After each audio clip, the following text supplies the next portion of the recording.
multiple games, but especially for HGC. The pre-BlizzCon, as we can probably call it here. It's going to be good. Second map of the day, going to be Dragonshire, chosen by RPG. And as a heads up, we say it's all about that second place position. The match that is the key match here is the one. The one are currently in that start of the second seed. So if the one win the first match they play, or anyone beats the one, then they will be going to mid-season brawl. And it's just a question of seeding, if they can beat CE or not. So if you beat the one, you become the two. Is that what you're trying to say here? The one. Oh my gosh. See what you did there. Here we go. Speaking of seeing what they did there, Maiev is banned out. BTG have learned a lesson. It makes a lot of sense, you know. I was saying I see a lot of heavy emphasis on Maiev for RPG in the future, but no, banned out right away. And then the Medivh as a response makes a lot of sense. Garrosh, first picked for BTG. Ooh. Garrosh, very powerful on this map. The mid to bottom rotation is basically how this one is played, and Garrosh controls that rotation so very well. That's cool. Absolutely love it. The Garrosh is absolutely strong. We see very familiar focus for the moment by RPG, the Stukov. One of the heroes who can, in theory, deal with Garrosh quite well. Garrosh is incredibly resistant to damage thanks to his armor, but a little bit vulnerable to CC, seeing as he doesn't have a mobility tool escape of his own. Yeah, I actually love that RPG have done this so far. We discussed what they should be doing in their draft, you know, a little bit earlier, and stick with what they are comfortable with. And this, just the Stukov right away, I'm absolutely loving it. What is the warrior pickup, though? I don't expect something like Ethereal to be the response to Garrosh unless they just try to favor controlling that first wave and then trying to control all waves after with that Justice for All. But we'll have to find out here. RPG taking their time. This next pickup in their 1-2. What's it going to be? And we got the Greymane.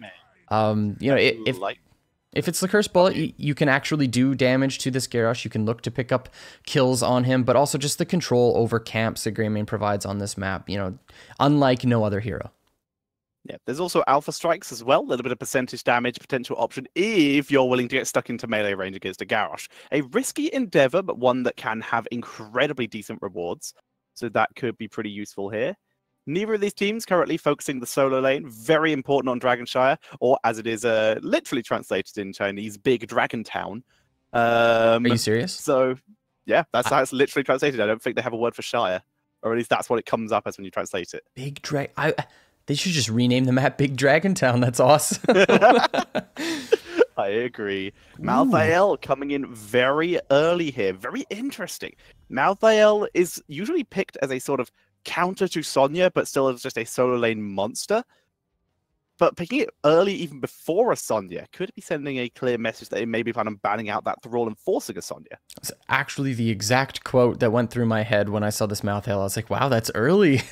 Not something that you have to pick up right at this point, but it's basically, okay, so the fact that you represent the Garrosh so early, that could leave Malthael up if it doesn't get banned out during the second phase here, and that could be something that RPG could have gone to challenge him with the last rites. So I actually do like the fact that BGG picked this one up at this point, even though, you know, most of the times in the 1-3 here is pretty early, all things considered. But now RPG, they're flirting with the idea of banning off the Zeratul again.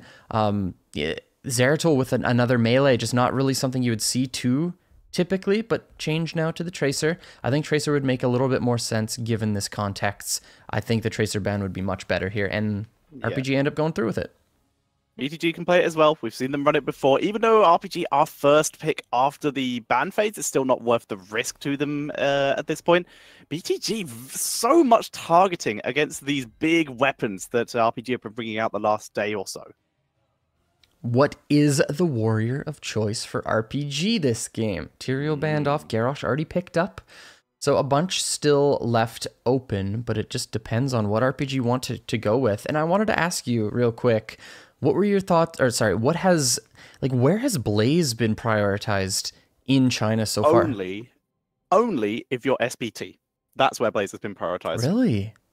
Yep, the teams ran it right at the beginning, quite a bit. Zeratul coming in, secret weapons, and the Junkrat stolen away. But basically, they all ran it at the start a little bit, and then everyone sort of stopped, and only SPT kept running it, and they also kept losing when they were running it. See, to me, you see the Mouthdale, you see the Malfurion, you see that Garrosh. I'm like, yeah, we're blazing, 9 times out of 10 here for RPG. But they end up going with the Zeratul and the Junkrat instead. So this, the Greymane Junkrat combination, Zeratul to try to pick up the rotations from BTG. Likely Zeratul's going to be fairly well emphasized in the top lane, trying to secure damage against this Malthael. But BTG, what are your response picks? This draft is so different from stuff that I'm used to seeing, and which is super exciting. I love the fact that metas just change depending on where you are.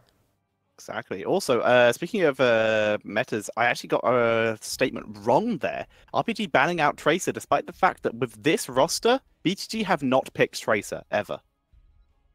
Wow. So just scared about the hero in general. Possibly. Instead, we get Shemeta coming back in here. Double Shimada, Genji, and Hanzo. Risky against Zeratul. Both of these could get pinged if they're not paying attention. BTG now with the playmaking potential from BTG is huge. You get the Wrecking Ball, a combination from Garrosh, the long range stun from the Dragon Arrow can come through, and then Genji can just be anywhere with the Swift Strike. Yeah. So I actually really like BTG's style here. It's pretty low when it comes to health bars. Malfurion's going to have to do a lot of work here, especially against the likes of Zeratul, but I like the execution capabilities of BTG's draft. Now, if you're RPG, you need to pick up this warrior. You see this Hanzo, you see this Genji, something like a Diablo could be coming through, but you are against a Malthael, so something a little bit safer in the Johanna is what RPG end up going with. And drafts looking very good on either side. RPGs is different from what I'm used to, though. It's different to what they've been running. They ran last game, especially. They're purely relying on poke victory to allow Junkrat to basically poke down and Johanna to tank all the counter damage that could be coming out from the Hanzo, especially. He is their counter poke, basically. So interesting to see. In terms of wombo combo, it's mostly Riptire Void Prison, if anything, with a little bit of Stukov follow-up.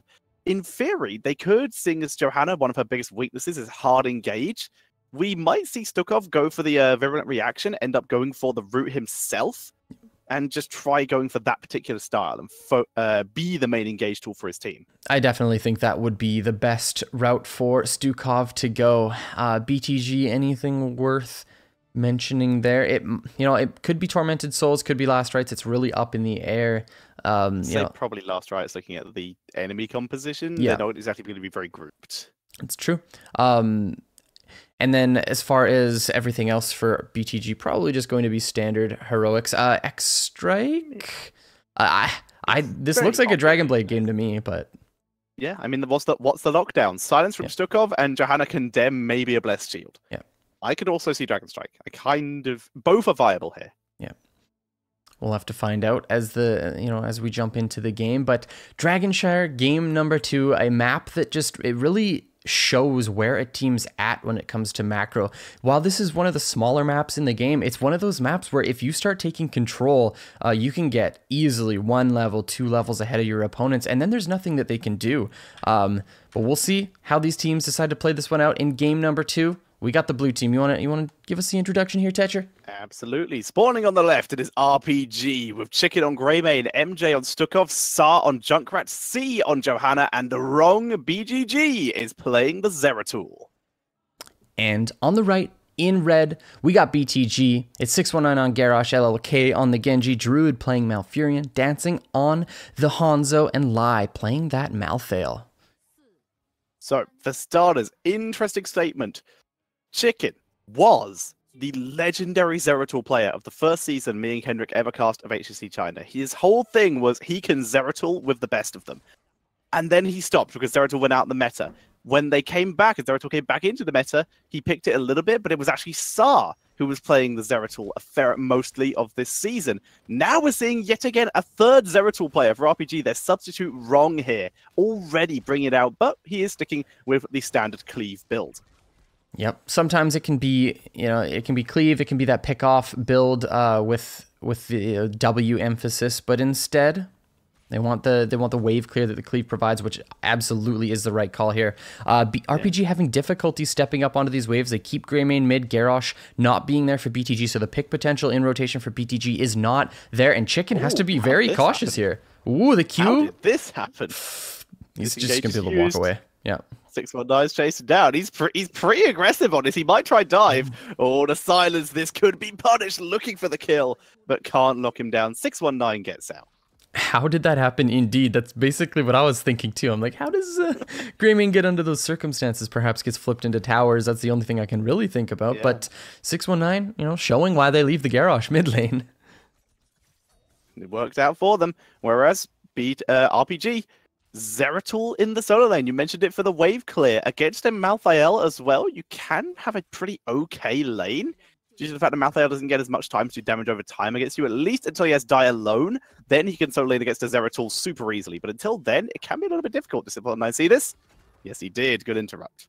Yeah, so 619 going to be able to step up and interrupt this one without issue. Genji stepped onto the top cap here for BTG and just neutralizing that one to stop any further advancement from RPG. But Lai looking to try to trade with BGG on that point. Zeratul with the excellent invade. They knew that Malthael was gone because Genji was represented top, and they find the invade. BGG now just in a lot of trouble. Genji, one last auto attack. C, now the target for the members of RPG. But this 1-for-1 trade out so far in what was an excellent invade for RPG. 1-for-1, but the camp is stolen. So like you said, overall works out very nicely for RPG. Everyone else spawning back in. They haven't missed any minion XP. Guess who has missed minion XP, though? BTG. Mid lane. Minions have made it all the way to towers, and they lost one minion in the lane, so it's not so bad. But still, XP is XP. Yeah, that it was actually a devastating invasion against BTG, and I absolutely loved it. Like I said, Genji was showing top lane, so RPG knew that Malthael was on that camp. Camp already picked up for RPG, so why not spend those resources and look for the invade? And it was absolutely massive for RPG, even though it was a 1-for-1 trade out, not having that bruiser camp. And it's also a damage to your morale if you are BTG. Loving what RPG is doing during the early phases of these games. Here comes 619, aggressive move in here. Root's there, but Hanzo not even close to being in position. And 619 eats half his health worth of damage and is forced to back up. So we got the full W build from Hanzo, which I'm loving. It's my favorite build for him. I think it is the most powerful build right now. You know, sometimes we see a little bit of a mix-up, especially if we're talking about Hero League. But yeah, I'm loving the builds so far from BTG. Everything looking proper. Junkrat in a bit of trouble. There is the Wrecking Ball into, not quite the root, but Saw not going to be able to walk away from this one. And BTG find their pick up in the lane here. But the trade kill top for RPG, now being able to control this top temple. BGG just, playing well on that Zeratul. Yeah, third time we've seen Chicken dive a tower. First time it's been successful. Very well played, finally able to get the kill there. But still, we're seeing now top lane in control of RPG, bot lane very in control of BTG as Zeratul is taken out by LLK. All right. Bruiser can't picked up for BTG, so they're going to be able to push in bottom side a little bit at least, but Junkrat is going to be there. Now the dual top. Genji has to be cautious. MJ looking to come up, and yeah, Cyber Agility is right over the wall as soon as that Stukov is represented. Genji says, I don't want to play against this. And there's a blind by Johanna. Ryan Skin's about to expire, so it's going to be in trouble. Down goes C, and Chicken has put himself in danger, trying to be the rescue dog here. Rolls away, Genji! So many tower shots, but barely gets out, and they got the kill on Chicken. Yeah, a little bit of a mistiming there on the deflection, but still manages to get away. 2 kills picked up there. The Iron Skin, as you mentioned, was very early against the Garrosh. You basically have to time that one properly on the flip, but BTG, they take their pressure that they generated off of those 2 kills, and they pick up the first Dragon Knight of the game. We do have a request quickly to perhaps turn the volume up a bit. Apparently it is inaudible on the stream. The game volume, that is. Let's go. Nice.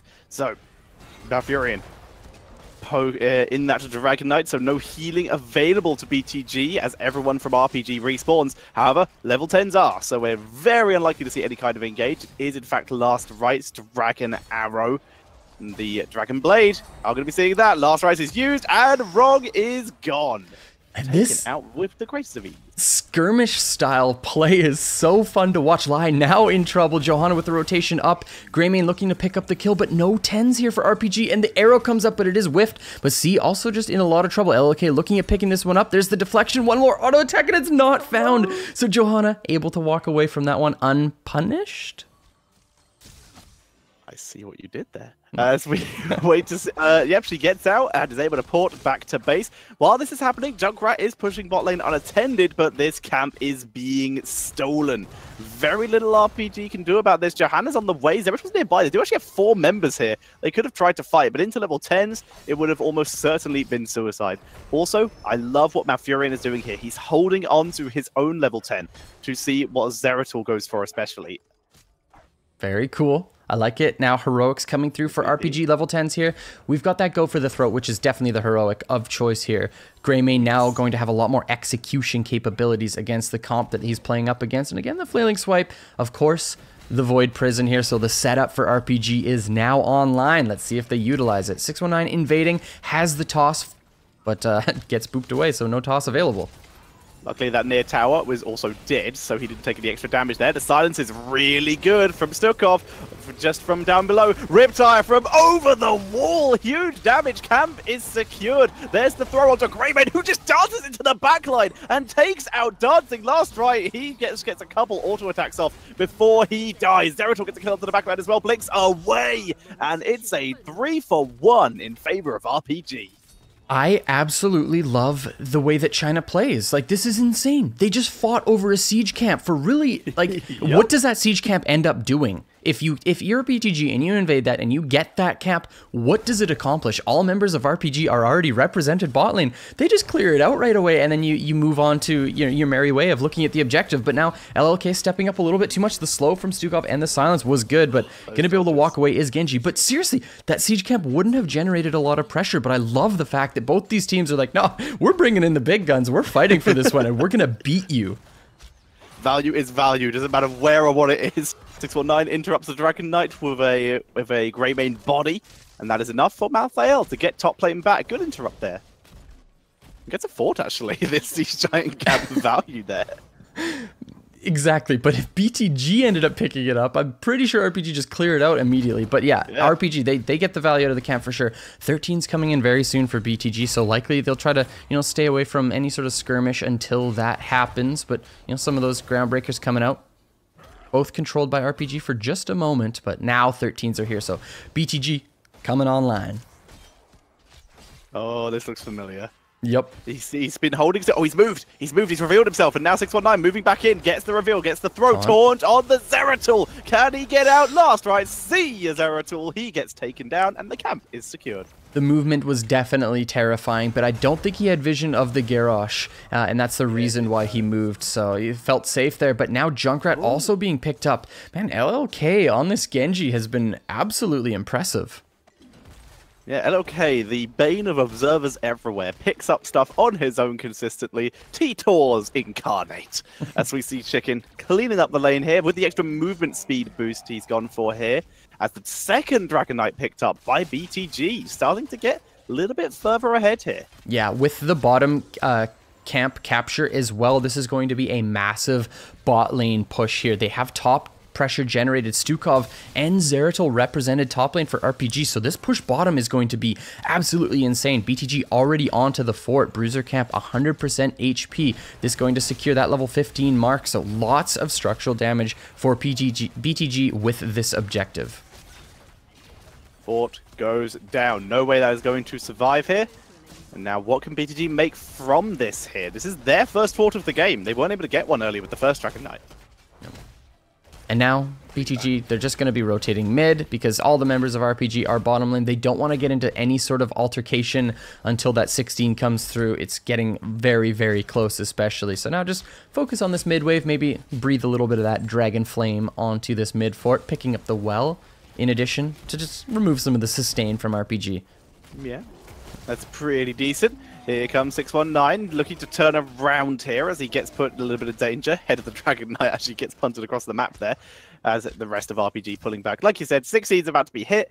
taking this fight at 16.9 would be so risky. You would have just such an easy opportunity for the enemy to engage you. Zeratul gets moved in, taunt while over the head of Garrosh, and an easy pickup there. But now, the camp being taken. You can see the Malthael trying to zone the point. Flaming Swipes used. This is a disengage. They give up the camp. Yeah, Zeratul stepping up very, very far, looking for this vision, but moving is the problem here, you know, making it very, very easy for Garrosh to just walk up, give you that throw, hit you with that groundbreaker, and then taunt you right off of it. And 619 has been doing fantastic to basically capitalize on that positional mistakes that Zeratul is making. So I love, like, this Garrosh play so far has been fantastic. Sometimes the greatest play is to do absolutely nothing and stand completely still so that you can get that full invisibility from Zeratul here. As we see the rest of BTG, they want mid. They have a very small minion wave. They can already do a little bit of damage to this. It might be enough for a kill if they all commit to this pretty hard. Druid's moving far back. There's the silence, and they're going to have to pull back. Genji Shuriken's not going to be enough to finish this off. Not quite there. RPG stopping the advance of BTG, the boop of Garrosh, not quite into the fort range, but the wave now here, BTG, are they going to step up? Looks like they're not to pick up this fort. You know, they had the 16s. It could have been something that they could have looked at doing, but instead they just want to pick up their siege camp. The objective is spawning in the next 15 seconds. So it's better to just get the pressure out onto the map at this point. And BTG, at the same time, they pushed out top lane. So all of this XP being missed by RPG, but they have 16s here now. They have to look for the fight. Here we go. The blessed shield engaged, taunt from Garrosh to buy himself time, but there's the go for the throat, and Malfurion, well, he's going to delay the inevitable as he gets taken out. Genji wants nothing to do with that. Great blessed shield into a just as good Void Prison. That is how you execute this RPG comp well. Hanzo got absolutely removed from programming in this game. That was insane. The immediate combination from RPG. Soon as that 16 comes online, BTG were not ready for that play. And this Dragon Knight is going to be able to get, I think, quite a bit done, judging by the map. Probably mid-emphasis, maybe looking at picking up bottom wall, if at all possible. But RPG, they already have bottom fort picked up. So, you know, they're going to just put this mid, take out this mid fort, push out bottom side a little bit, and just try to pick up as many structures as they can. Push XP in their lead if at all possible, but it looks like they're going to have some more mid-emphasis, maybe pick up a wall or a tower too. Yeah. They're splitting here. Dragon Knight as a distraction as bot lane begins to be pushed up by the rest of the team. They're waiting for minions here. Now, why is bot lane so focused, and why is it like the most important lane to push? Not all of, but the majority of the siege potential on this map comes bottom side. You've got the neutral bruiser camp, you've got both of the siege camps, so if you're able to control bottom side, you control the game a lot of the times. And of course, you know, you can say both bruiser camps are top, but you're playing into such a huge choke point on that bridge that it's not usually something that teams want to do. But now, that being said, the last rites goes out onto Chicken, and Greymane is down in this altercation so far. Wrong BGG also the target, and 2-for-0 so far. The arrow's huge, but Ironskin stops the advance of BTG. The lovely turnaround, though. The root on Zeratul preventing him from helping the Greymane. And the nice little concussion mine. You throw him? No, take him back. We don't want your Malfurion. Yeah, usually you don't see him. Nice turnaround there. Usually you don't see Malfurion thrown in like that, so it's pretty funny to see. We have seen it before. We saw teams picking Twilight Dream and literally chucking in Malfurions for Twilight Dream combos. We've seen Jada's thrown, I think, in HGC China a lot. That was fun. Oh, wait, I love this region, man. This is awesome. It's very fun. But bot lane was still slightly opened up there. Got some good Dragon Knight value. That lane, once you can get those siege giants, like you said, I could have said it better myself. If you can get those siege giants after a couple kills, you can easily push in for a keep. Whereas if you compare that to top lane, where yes, there's a bruiser camp there as well, potentially two, you have the Bridge of Death. Very thin area, really sets up for all kind of wombo combos. Can be super risky to push into. I would really like to know the stacks on Junkrat so far. I haven't seen him really getting a whole... Joy of clean feeds. Yeah, exactly. I don't think I've really seen him getting a whole lot of them. You know, not really something that you super emphasize here on this map in particular. But still, it would be interesting to know. As soon as this level 20 comes through for Zeratul, though, the sustain this hero gets at level 20 is absolutely amazing. But Chicken is the target, stepping up way too far here. But the Dragon Blade... used for it. But this is level 20 for BTG, so they can basically do what they want at this point.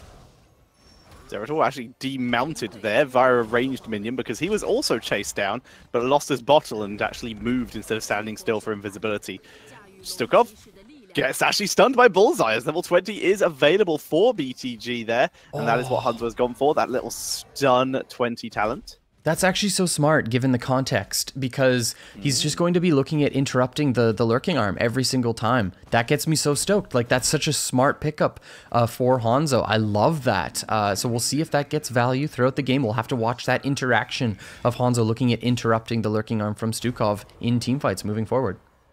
Third Dragon Knight, and it looks like BTG are going to try to do what RPG failed to do and take down bot lane. Moving in with the Dragon Knight, all 5 members alive, level 20 available for both teams, and Greymane 4 seconds away. Wrong is in position. He's literally just waiting for Greymane because they might just try and dive into this Dragon Knight here to try and make the play. They've pushed in very deep. Flaming Swipe with Control Chaos, already using 1 stack to try and gain positioning. Garrosh going very deep. There's the throw. A huge cleave from Zeratul, though. So much damage. Chicken's going to drop, but there's the nice VP onto the backline, preventing Hanzo from getting involved. Garrosh is focused. The Dragon Knight is doing huge damage, but Hanzo has now been left unattended. He's throwing crazy damage onto C as he gets taken out, but the Iron Skin, no, keeps C alive. The keep is down. It's 2 for 1, but the keep value, permanent damage, is such a big deal for RPG. That is huge. Yeah, Junkrat is represented for RPG, so going to be able to clear out bottom fairly easily moving forward, but still, that opens up a win condition. Wrong, BGG looking at getting pretty deep onto this Swift Strike, and I love this positioning so far. Should be able to pick up the kill onto Genji if they play it properly, but they don't get any silence, they don't get a condemn at that point, so nice job by Genji getting away from this one. Uh-oh. Continues to fly. Malthael is the target. And Zeratul no longer alone, so Dylo will get value. But LLK, please!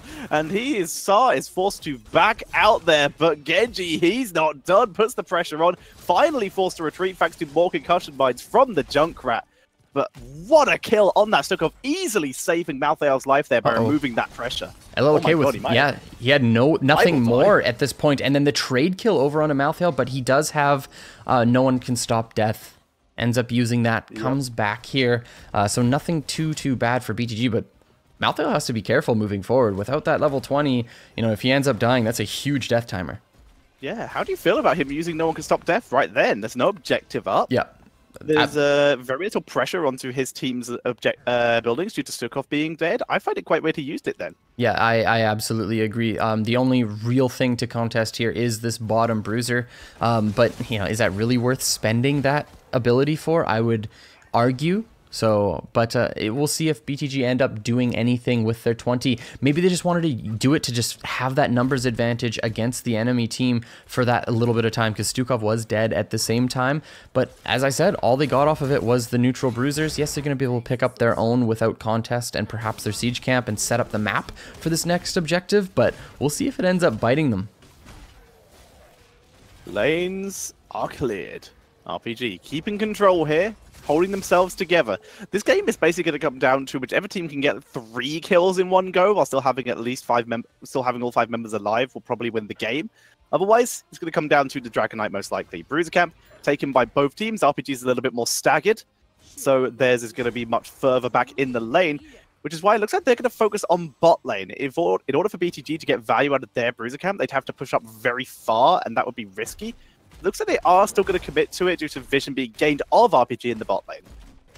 Yeah, and RPG getting any opportunity to clear out bottom when it comes to these minions advancing, they're going to take that opportunity because, as you said, being down a keep like that can really start to ramp up, especially as time goes by. Zeratul now sitting in this flank, likely going to just stop in the bush and get vision for the clear of RPG. They stepped up really far here, so do BTG look deep for this advance? And they actually are. Ooh, that Sonic Arrow was so good. Bullseye, pretty good talent if you don't see it coming. Easily stunning Zeratul. Such a good target. If that Groundbreaker had landed, that could have been game over. Bruiser Camp still pushing in top lane. Looks like RPG very willing to sacrifice some structure health here in exchange for just rotating up and keeping the Dragon Knight at neutral state. RPG stepping up Zeratul when all members of BTG are represented elsewhere on the map. So being able to take this top cap and stop anything from happening. But Johanna, ooh. Step of silence as well. A couple minions keeping in the bush to even give them a little bit of vision. That's very nice as they hold everything together. And this is just going to be the game for a little bit. Rotations until someone messes up or someone's able to get a good move here. That's true. What were your thoughts on the level 20 talent picked up for Greymane? Not something you traditionally see. That is an excellent point. I guess because he already has Alpha Killer, he wants to get stuck in. So the cleave wasn't great value because everyone's going to be split. The Quicksilver Bullets, not Quicksilver Bullets, the Hunter's Blunderbuss would have been nice, but again, you're kind of going to be in Walken form a lot with this particular build. I think it is just because this is the only one that's really going to gain value while he's in Walken form, seeing as Cleave isn't going to do anything other than minion wave clear. I love that RPG are just willing to step up onto these structures and clear out this bottom wave. It's like they're not even down a keep at this point. So their bottom emphasis is actually proving to be very powerful for themselves, and it forces the back from BTG. So by doing that, they basically reset all control on the map back into their favor. Yes, they don't know that Genji backed yet because he hasn't shown on a minion wave at this point, but still, they're very happy with the way that this is playing out, RPG.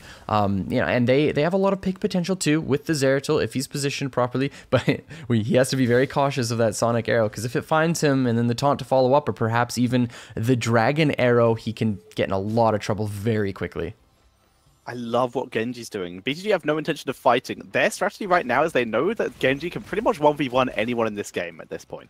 His Dragon Blades have been on point, he's been microing almost perfectly, so he's just waiting top for Zeratul or someone like that to rotate up there, and then just tries to kill them on his own. It's a risky play, but one that could work out. Finally he gives up, because the Siege Giant camp is forcing too much pressure. Yep, he can 1v1 anyone up there, or if he's in a good spot and he catches a rotation, he can join his team elsewhere and force a numbers advantage fight somewhere else on the map. So the positioning from Genji, as you mentioned, was actually fantastic there, because it opened up two possible win conditions for BTG, but as you mentioned again, neither were found. One Siege Giant camp, or one Siege Giant in general taken out. Second one finally pinged by Hanzo. And all of these will die pretty quickly, but it's the pressure that RPG has been able to achieve that they are getting value from. And it's given time for Zeratul to rotate up to top lane. He needs to have his team back up, though, because they know Zeratul's not here. The fact they're still even this far forward is super risky. Nice steel trap by Junkrat. They're going to try and delay this. Greymane's already mid. Here's the chance. They might have to lose C for this to happen, but it could be worth it. No, Genji's mid lane, delaying this from happening, and this will allow bot lane to be neutralized. And LLK is just playing so well. I absolutely love the fact that that ended up getting stalled. BTG playing that one excellently. This is getting very, very late in this game. 24 minutes almost at this point. Junkrat just trying to stop the advance of members of BTG, pushing up, getting those traps up. A lot of damage with his Q, a lot of wave clear, and the spread volley also just filling up this lane with bombs when it comes out. It's very fun to watch. See, says hello to Lai here. Silence is dropped to try and zone the area. The control chaos. LLK, you can see him wrapped around. Focus on Fury and a lovely ice. Though the Dragon Arrow is good. Last rites takes down Greymane as Sarasori is forced to back up. The Void Prism is a good delay, but they haven't been able to kill anyone with it. The Dragon Blade gets another one here, and BTG 2 kills, about to be 3. C with nowhere to go. It's gonna take a while, but he will go down. There we go. Finally picked up by LLK. Dragonite can be picked up here, and with an open bot lane and a siege and a bruiser camp by the looks of it, that is probably going to be game. Yeah, the setup is going to be very difficult to deal with. Saw now stepping up, trying to take this bottom capture, but Druid also, you know, slightly caught here, but it's not going to matter. You know, the members of... the delay. Yeah, they did get the delay, but another kill is just not worth it. Toss over onto Stukov, the last rites, to just, you know, kind of secure that, and all members of RPG are down. BTG... that honestly looked like a really good setup fight for RPG, but just executed improperly, and Greymane went down without getting any value in that altercation. Yeah, the Iceblock was good. The silence wasn't either wasn't down or was interrupted, which meant that Iceblock was able to be used. If that silence had been down, that would have easily been a kill. But unfortunately, that was not the case. Chicken knows it's over. That is a GG. And game number 2 of this best of 5 goes over to Beyond the Game. It's looking very close though, this this series, you know. RPG They won game number 1, BTG, with the response there, but that whole game was very, very tight-knit, basically the entire way through, and it all boiled down to that late-game team fight. RPG not quite finding the execution that they were looking for there, but it was so close. I actually think a lot more of the emphasis of this game boils down to that bottom lane fight over the keep. I really thought that RPG had the tools to pick up more out of that fight than they did. They got the kill very early. Zeratul with so much sustain, not even really needing healing from his support, but you know, all Zeratul did really was focus on the Garrosh when all of the backline was opened up at that point. Garrosh diving the keep there with Genji in the Dragon Knight and Garrosh sitting at 5-10%, not really something that Zeratul has to commit his resources to. I really do think that Zeratul could have been on the backside of that fight, maybe looked a little bit deeper, maybe it looked a little bit more aggressive, and RPG could have perhaps picked up more off that bottom advance, but they end up just trading out a kill or two and then going down the keep, so they weren't too happy with the way that that one ended up. Unfortunately, they won't be, but it was still a pretty good showing. They know they can take games. They've already taken first. Now they very nearly took second. It was very much down to, I think we just saw just the weakness of Johanna again. Yeah. The lack of hard CC engage. Bless Shields, cool and all, but it's such a low duration stun that sometimes you struggle in engages like that. It allows Malfurion to get off ice blocks. Yeah. No, I completely agree. There was the one time mid lane, as soon as RPG picked up level 16, they had that surgical execution. The Blessed Shield came out. They immediately get the kill onto Hanzo, the follow-up because of the beautiful Void Prison. But and they picked up 3 kills in that engagement there, but not able to find anything really, you know, that's really worth mentioning off of that. Yeah. And I do think that is the reason. You know, it's very rare where Johanna gets to find those sort of flanks against a Hanzo composition. And then during the late game, when Hanzo's just grouped up with his team the entire time, they can see it very reasonably. They can say, this is the only flank option for the enemy team. Sonic Arrow. You know, like there's not a whole lot that RPG can do to step up and find fights. And BTG played that one very, very well. And you talked about it a lot, the way that Genji was positioning on the mid-top side of the map, just securing every bit of vision for the team. Sonic Arrow on the bottom side, Genji on the top side. So BTG actually just played the rotation during the late game better than their opponents, I would have to say. I would agree. I think you broke that down pretty perfectly here. Also, 32 kills total in that game. This is that was pretty good. It was a very long game. We were almost at level 24, I believe, for one of the teams. Yeah, 24 for BTG there. Very cool to see. Just a reminder for people here, for starters, people asking where Kendrick is. Kendrick